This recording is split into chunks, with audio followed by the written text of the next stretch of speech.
कधी कधी तर मला असं वाटतं ना की मी धोबीगडमध्येच कामाला आहे, चुकून मी इथे लग्न करून राहते धोबीगडमध्ये जावं लागेल. गमतीचा भाग आहे. पण कपडे इतके असतात, तिघच जण राहतोय पण एवढे कपडे असतात धुवायला माझे. सुट्टीचा दिवस म्हटलं की जर्किंगच काढ, सॉक्सेस असतात, काही ना काही चालूच असतं, टॉवेलच काढ. आणि मिस्टरांपेक्षा माझेच कपडे जास्त असतात का, तर मी सकाळी घातलं की ओले होणार, परत ते चेंज करत असते कारण थंडीचं प्रमाण खूप वाढलंय, परत ते धुवायला टाकणार, परत दुपारी दुसरं, परत संध्याकाळी कुठे बाहेर चाललं तर तिसरं.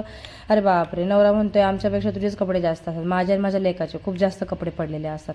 मग काय, आज सकाळ सकाळ धुवून घेतले लवकर कपडे, ते झोपले होते. आज 1 तारीख म्हणून सुट्टी होती, सो मग ते आराम करत होते. आज काही नेटवर्क इश्यू होता, त्याच्यामध्ये ब्लॉग पण पोस्ट नाही केला मी 1 तारखेला. सो असंच होतं. आणि त्यानंतर मग डीमार्टला गेलो, डीमार्टमधून थोडंसं राशन वगैरे घेतलं, त्यानंतर कपडे घेतले थोडेसे, ट्रॅक पॅन्ट वगैरे घ्यायची होती, यांना पण पॅन्ट वगैरे शर्ट घ्यायचं होतं, ते घेतलं. नंतर निघालो होतो आम्ही, 5 वाजले होते घरी निघायला आम्हाला. पण म्हटलं जाऊ दे चल, दुपारी ह्यांनी आराम केला आणि नंतर मग आम्ही घेतलं. आणि ह्याचं काही रडगाडणं चालूच असतं, काही नाही काय कशानंतर रुसतं फुकतोच. नंतर घरी आलो, घरी आल्यानंतर आहे ना हे सगळं सामान ठेवून दिलं मी, आणि इतकं मला आराम करू वाटत होता, आराम केला. त्याची पप्पाची आणि त्याची मस्ती इतकी चालली होती, म्हणजे बापावरचा विश्वास इतका स्ट्रॉंग असतो ना, खरंच तो इतका विश्वासाने त्यांच्या जो पायावर उभा राहिला, त्याला पडेल, घसरेल, काही बी त्याला भीती नाही, आणि तो डान्स करतोय. खरंच बापाची सावली ही खूप म्हणजे खूप गरजेची असती.